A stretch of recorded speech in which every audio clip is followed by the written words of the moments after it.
Vamos lá, então pessoal, dando sequência ao nosso estudo sobre uma série de ensaios do Martim Vázquez da Cunha. Hoje nós vamos fazer um comentário sobre o artigo chamado O Coração do Problema, que é um ensaio sobre o historiador britânico Christopher Dawson. E o Martim aqui colocou um subtítulo chamado Christopher Dawson e o Enigma da História. Então não bastasse o título do ensaio ser o coração do problema, que a gente vai tratar aqui qual é o coração do problema, também tem a questão de que em Christopher Dawson temos um enigma da história. A gente vai tratar aqui também.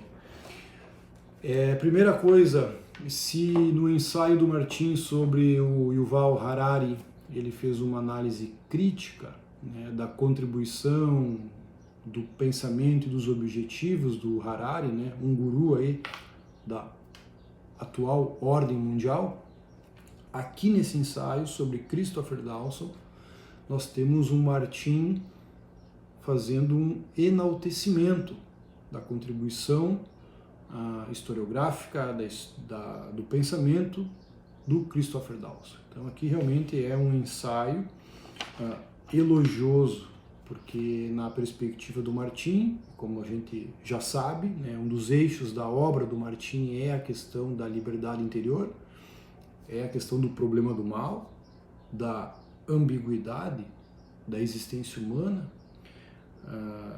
E até no fim das contas a gente pode dizer, né, como cristãos, da salvação da alma. O Christopher Dawson é um historiador que, diferente dos pares que ele teve ali, né, no início do século XX, né, ele escreveu nos anos 30, 40, 50, ele veio a falecer em 1970.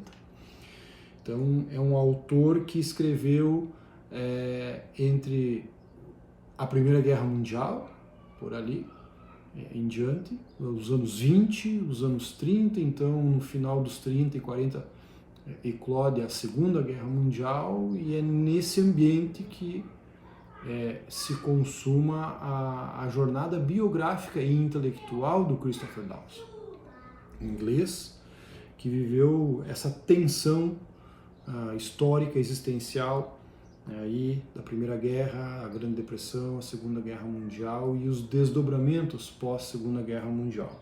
E é nesse meio, então, que ele escreve suas diversas obras, e o Martim começa aqui motivado pelo livro Os Deuses da Revolução, que é um livro que ele escreveu nos anos 30, antes da Segunda Guerra Mundial. Mas esse livro veio a ser publicado póstumamente, se não no ano da morte do Dawson, em 70, um ano depois ali, que foi publicado. Então nós já temos essa tradução no Brasil, aí pela Realizações, Os Deuses da Revolução. Bem, o Martim já começa dando a letra, né, para você entender a obra do Dawson, uma palavra-chave para você adentrar nela é o conceito de dinâmica. Tanto é que ele tem um livro que é uma coletânea de ensaios dele chamado Dinâmicas da História. Então, o que, afinal de contas, significa dinâmica, né? E aqui o Martim vai falar que, no fim das contas, né, segundo o próprio Dawson, a história não é feita apenas da sua esfera material ou política ou econômica meramente, mas sim que ela tem uma substância mais profunda, que é a sua substância espiritual ou mesmo religiosa. O Dawson, enquanto historiador da cultura e historiador da civilização, ele identifica que a religião é o extrato, o esteio fundamental da dinâmica da história da civilização, da formação da cultura e da civilização. Então, segundo Dawson, para você entender a história nesse arco de longo prazo, você precisa ter as ferramentas e a compreensão do aspecto transcendente, do aspecto providencial divino, para entender aqueles fenômenos políticos, econômicos, sociais, que se evidenciam né, na superfície da história, que todo mundo vê, mas que ela não está na superfície como tá esses fenômenos políticos, sociais e econômicos. Então, o Dawson faz parte daquele conjunto de historiador, sociólogo, que enxergam a evolução da sociedade humana muito com base na contribuição e na influência da religião na história. Então, esse é um aspecto realmente que distingue o Dawson, que o diferencia dos demais historiadores, sobretudo dos historiadores modernos, né, a partir aí do século XVIII e XIX, sobretudo com a ascensão do materialismo, do marxismo, em que historiadores, tanto vamos dizer à direita ou à esquerda, se eles têm uma coisa em comum é que eles enxergam a história meramente como um desencadeamento de fatos políticos ou econômicos, sociais ou ambos, meramente. E Dawson chama a atenção que, se quisermos compreender verdadeiramente os grandes eventos históricos, precisa-se ter em perspectiva também a questão espiritual e, sobretudo, religiosa. E é nessa toada que o Martim começa o artigo, e tratando-se do livro Os Deuses da Revolução, aqui o Dawson está falando propriamente da Revolução Francesa de 1789. E ele vai dizer então que a Revolução Francesa ela foi fruto primeiramente de uma revolução de ordem intelectual que acontecia nos salões, que acontecia nos clubes, né, de inspiração maçônica, o seu formato, o seu objetivo. E esses clubes de discussão, eles renegavam a religião, mas tinham seus próprios deuses.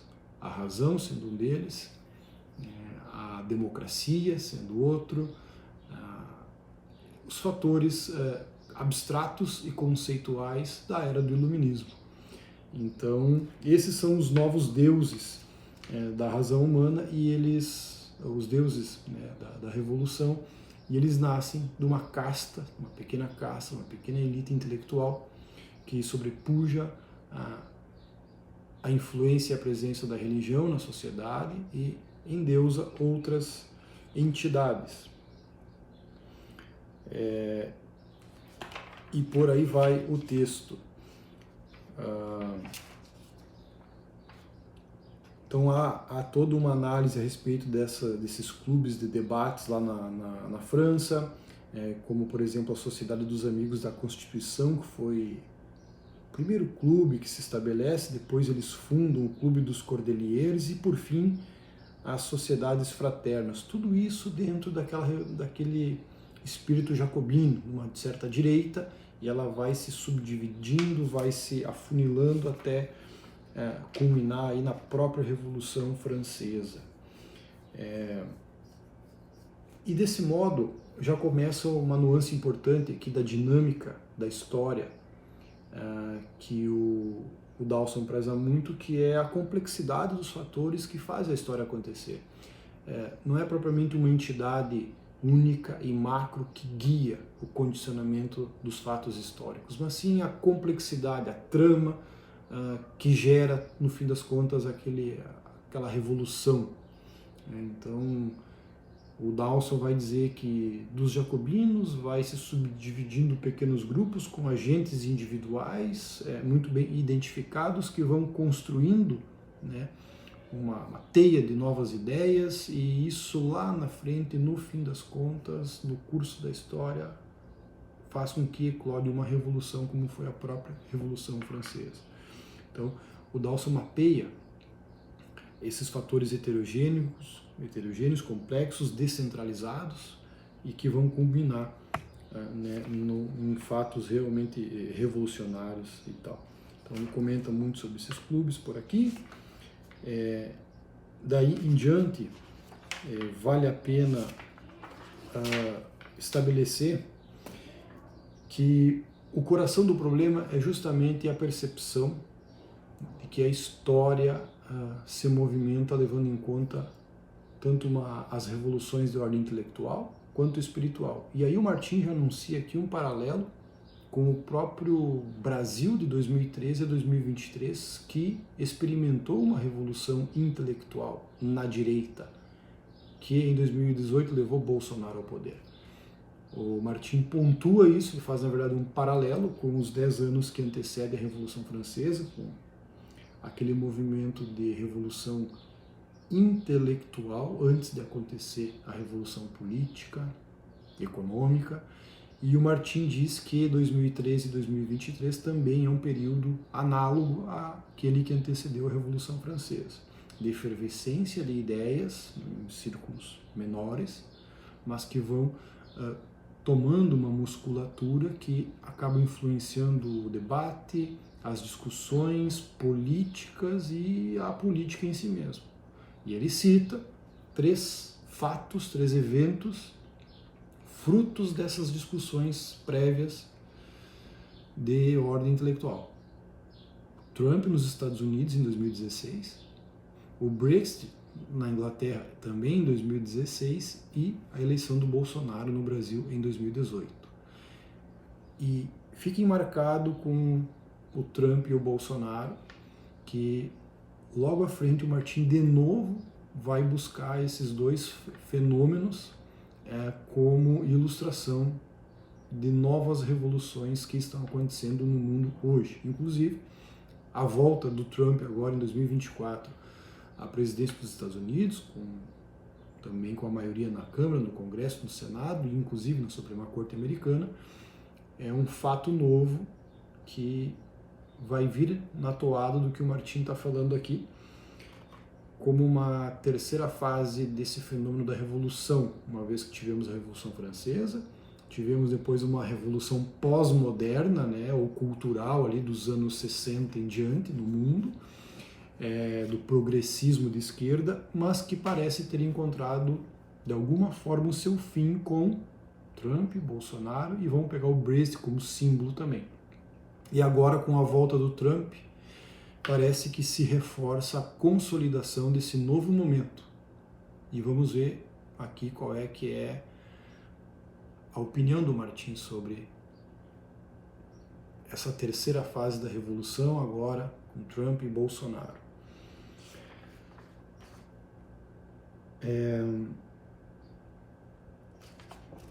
Então, o pensamento do Dawson, ele leva em conta a unidade perdida da cristandade. Ele tem, inclusive, 2 livros sobre esse tema, a formação da cristandade e a divisão da cristandade. E esse fato da perda da unidade cristã que existiu até o século XVI é um tema que incomoda o Dawson, e ele vai defender uma restauração da cristandade, uma restauração da própria visão transcendente, metafísica e religiosa como remédio para os males da modernidade que ele vivia ali no século XX, né, cerceado de guerras mundiais, cerceado de regimes totalitários, brutais, genocidas, e cerceado por um imperativo do progresso econômico, de um progresso tecnológico desmedido e restaurador, supostamente, né, restaurador aí da sociedade, e que o próprio Dawson enxergava que isso não seria nada restaurador ou salvador, muito pelo contrário, percebia todos os riscos e os riscos de uma mentalidade materialista, racionalista, economicista. E nessa toada, o Martin ele vai simplesmente subscrevendo toda essa cosmovisão do Dawson, né, essa cosmovisão da história da civilização, que leva em conta, né, uma certa primazia do transcendente sobre ou contra a primazia do materialismo e do cientificismo, economicista, da historiografia moderna. O Martin ele pontua aqui alguns autores que vai compondo também a trama argumentativa dele, quando o próprio Dawson, né, segundo o Martin coloca aqui, ele se estriba em 3 importantes pensadores: no Edward Gibbon, historiador britânico, no Oswald Spengler, né, o Gibbon é o autor do Declínio e Queda do Império Romano, é um livro ali do século XVIII para XIX. O Spengler é o autor do A Decadência do Ocidente, livro dos anos 20.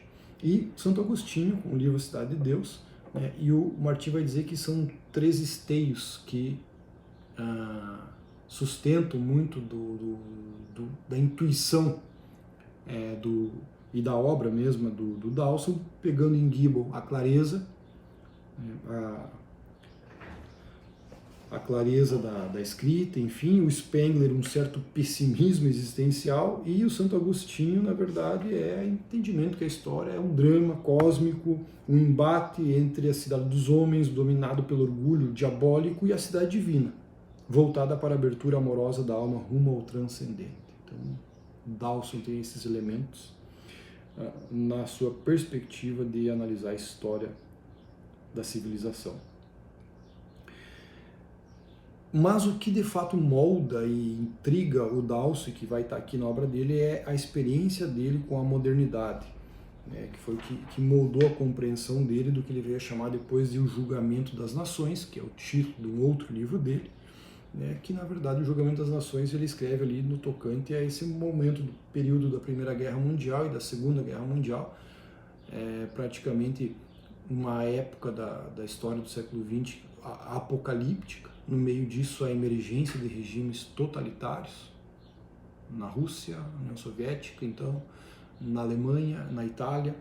Então, tudo isso perturba profundamente o Dawson. E por que isso acontece, segundo o Dawson? Porque nesse período aconteceu essas verdadeiras hecatombes humanas. E ele vai dizer, foi fruto do fracasso do secularismo iluminista do século XVIII, ou seja, fracasso do racionalismo, fracasso do liberalismo e o apogeu desse secularismo que negou a religião, que negou a relação do homem com Deus e com o transcendente, e que produziu esses fenômenos trágicos que mancharam a história do século XX. Então a idolatria do político, a idolatria do econômico, do racionalismo, do cientificismo foi o que levou a humanidade a experimentar a Primeira Guerra Mundial, a Segunda Guerra Mundial e a emergência, por fim, dos regimes totalitários, notadamente o comunismo. E então, nesse sentido, a grande questão vai dizer que o próprio Dawson, vou citar o Dawson aqui, colocado pelo Martim diante da crise, né, do liberalismo, que levou a esses fenômenos do século XX, derradeiros, cito Dawson.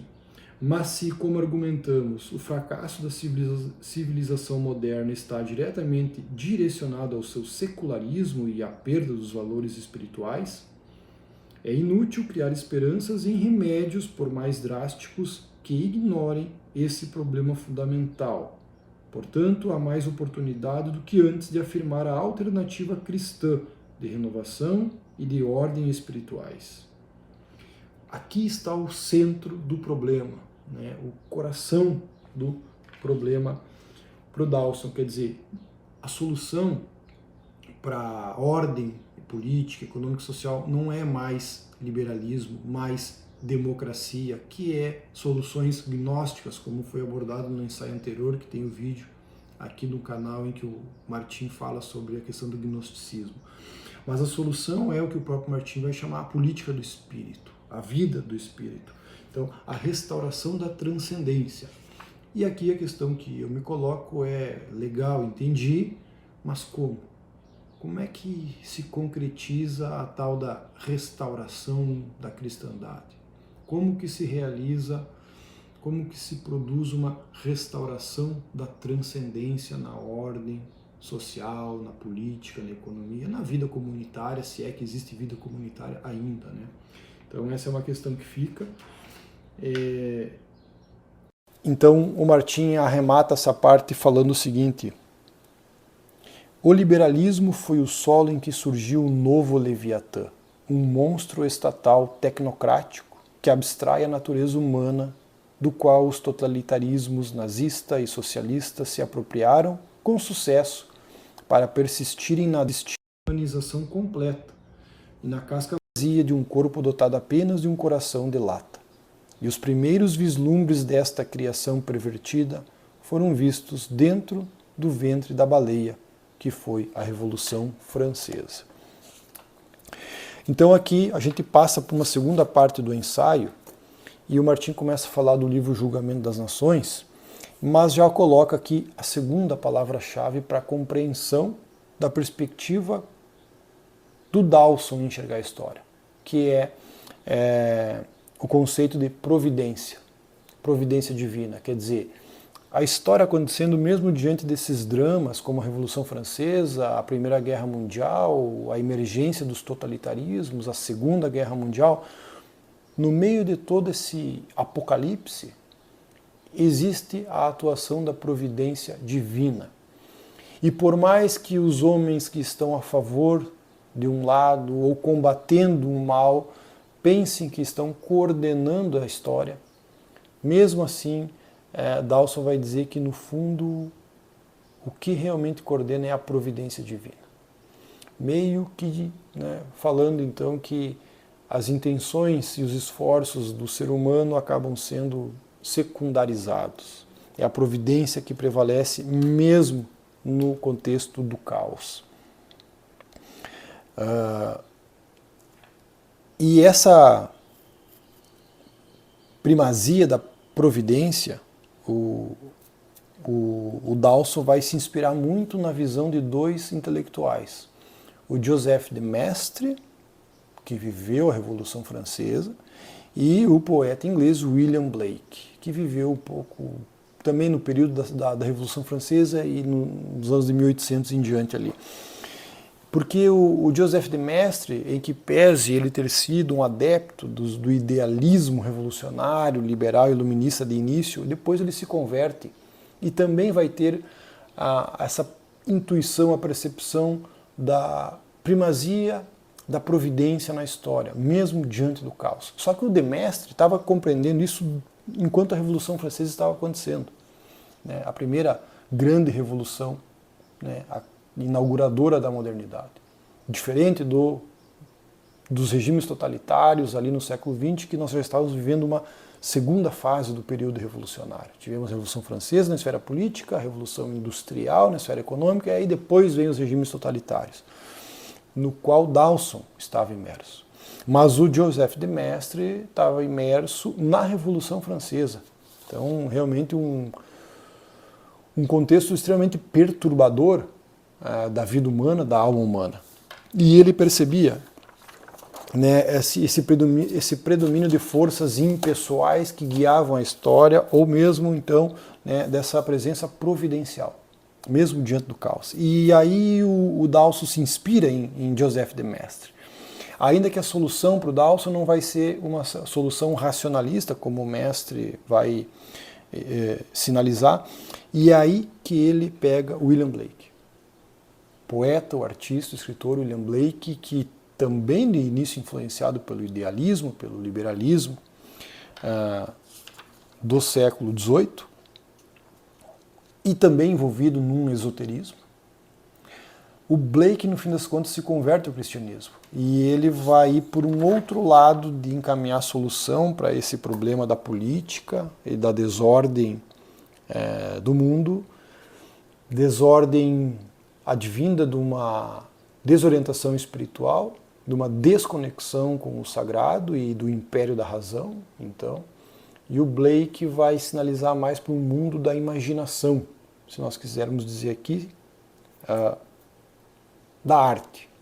Então, o Blake identifica todo esse caos, mas vai sinalizar a arte como possível válvula de escape, de melhor compreensão da vida humana, e pelo menos para fugir do racionalismo, do economicismo, dessa visão imanentista da vida humana. E o Dawson, então, ele se escora, se inspira muito em Joseph de Maistre e mesmo no William Blake, na sua fase de conversão ao cristianismo, é claro. Fica esses dois registros, essas duas referências aqui.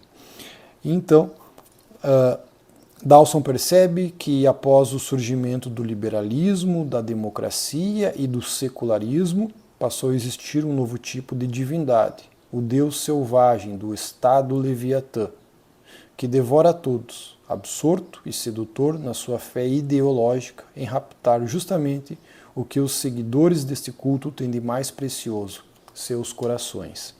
E a contrapartida, vai dizer o Martin, seria o regresso à unidade espiritual do cristianismo. E o que é a unidade espiritual do cristianismo? É a unidade espiritual da Idade Média. E o Dawson vai dizer que teve uma instituição que no meio do caos trabalhou em prol desta unidade, que foi a Igreja Católica. E, por fim aqui, o Martin vai falar uma coisa que eu só pude escrever aqui, caralho, que foi o seguinte: o mundo moderno, ó, presta atenção nisso aqui, que é o ponto que eu chamei a atenção anteriormente. O mundo moderno transformou-se na pós-modernidade, que faliu completamente nos últimos anos com outra revolução. Então a pós-modernidade faliu nos últimos anos com uma nova revolução, está escrevendo o Martin. Desta vez uma revolução cognitiva que, simbolizada recentemente pelas eleições de Donald Trump e Jair Bolsonaro, além do referendo do Brexit, indica que os antigos deuses da liberdade, fraternidade e igualdade estão sendo substituídos por algo que ainda não sabemos o que é, mas que será igualmente devastador. Veja bem, o Martin está dizendo aqui que pós-2016, Trump, Brexit, Bolsonaro, se inaugurou uma nova era de revolução, com novos deuses sendo substituídos. Não é mais o Deus da razão, da liberdade, igualdade e fraternidade, que marcou a história ocidental desde 1789, mas com seus próprios valores que ainda não sabemos, mas que será igualmente devastador. Martin, portanto, está comparando Trump, Brexit e Bolsonaro a algo tão devastador quanto foi a Revolução Francesa. Tão devastador para o mal. Se eu concordo com esta opinião ou com esse insight do Martin, não concordo, porque aqui é uma pretensão de profecia.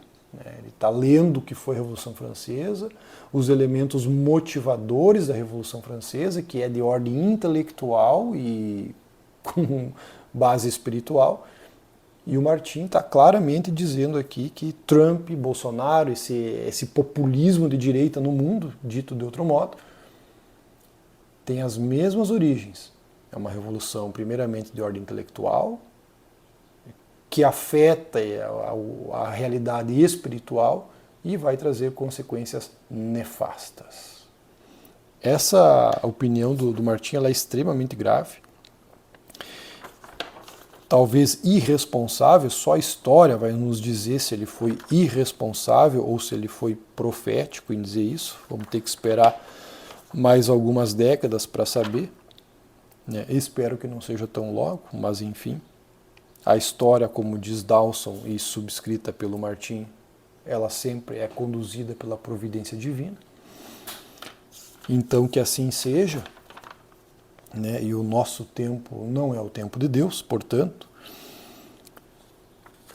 E aqui o Martin então finaliza da seguinte forma: no centro disso, a desumanização completa, e Martin considerou o governo Bolsonaro desumano, diz de passagem, tem os escritos dele sobre esse período da pandemia. A desumanização completa, a total ausência do coração que vê, como diria o Papa Emérito Bento XVI. Com os deuses da Revolução, Christopher Dawson nos dá uma lição de sabedoria para finalmente confiar na providência. Mesmo quando tudo parece ser o caos absoluto. Há uma fragilidade comovente neste tipo de atitude, sem dúvida, pois ter um fiapo de esperança é o contrário do nada que nos aguarda. Então veja bem, o Martin realmente faz um texto, né, em honra a Christopher Dawson, extremamente elogioso a contribuição histórica, a cosmovisão do Dawson, em outras palavras, como que o Dawson enxerga o desenrolar da história, né, considerando a questão espiritual, a importância da religião e como que a ausência da nossa relação para com o transcendente foi a causa dos grandes males do século XX. A ideologia, a política, a desconexão completa do homem e das instituições para com o sagrado, que nos levou até aqui, segundo Martin, num terceiro episódio desta revolução que começou em 1789 e agora capitaneada por Trump, pelo Brexit, o fenômeno do Brexit, e por Jair Bolsonaro. Eis o diagnóstico do Martin. Pretensioso? Pode ser. Profético? Pode ser. Somente a história dirá. Você fica com a opinião que você quiser. E é claro que eu recomendo que você não fique só com esse meu vídeo comentando, né, os ensaios do Martin, que você leia O Coração do Problema. Este ensaio do Martin sobre Dawson, que está no Substack dele, gratuito, pode baixar lá e ler o texto nos termos que o próprio Martin constrói essa análise do Dawson e como que ele faz esse paralelo da Revolução Francesa com Donald Trump e Jair Bolsonaro, o que é muito perturbador, pelo menos de um ponto de vista intelectual é perturbador, né?